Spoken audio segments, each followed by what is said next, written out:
മറ്റ് മന്ത്രിമാർ,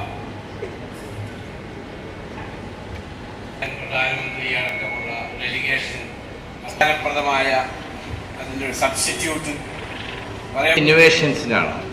കൊച്ചിൻ ഇന്റർനാഷണൽ എയർപോർട്ടിനെ സംബന്ധിച്ചിടത്തോളം ഞാനിതിൻ്റെ ആരംഭത്തിൽ ഉദ്ഘാടനത്തിന് അന്ന് നന്ദി എനർജിയും നമ്മൾക്ക് സ്വന്തമായി ഉൽപ്പാദിപ്പിച്ച് അങ്ങനെ കൊച്ചിയിൽ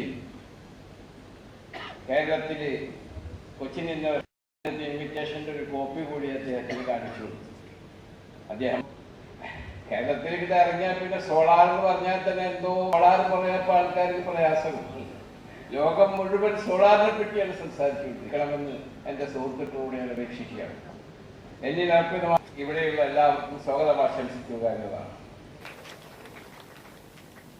ബഹുമാനപ്പെട്ട ടൂറിസ്റ്റ്പരമായി ഇപ്പോഴാണ് ആ യുദ്ധത്തിലാണ് ഞങ്ങൾ പ്രൊജക്ട് 14 കൊല്ലം മുമ്പ് നടത്തി ഇംപ്ലിമെന്റ് ചെയ്ത് വിജയിച്ച സൗരോർജ്ജത്താൽ പ്രവർത്തിക്കുന്ന ലോകത്തിലെ ആദ്യത്തെ വിമാനത്താവളം എന്ന നേട്ടം സിയാലിന് ഇന്ന് സ്വന്തമാവുകയാണ്.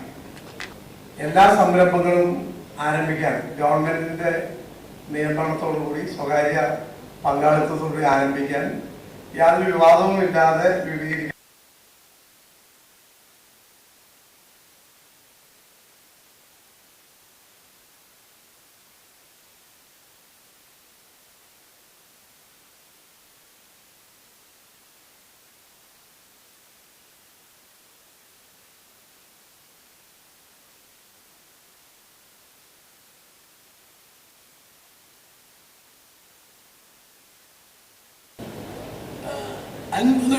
Megawatt hydel power projects, mini hydel projects ഇത് ഏറ്റെടുത്ത് നടത്താൻ പോവുകയാണ്.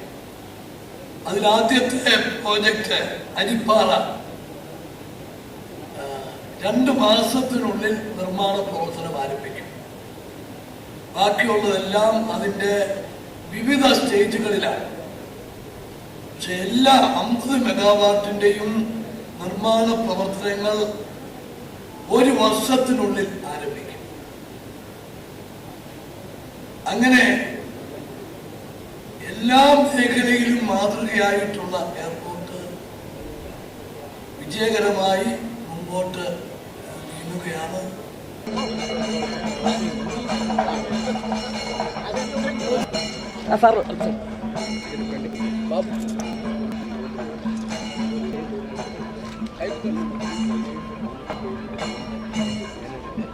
Yeah.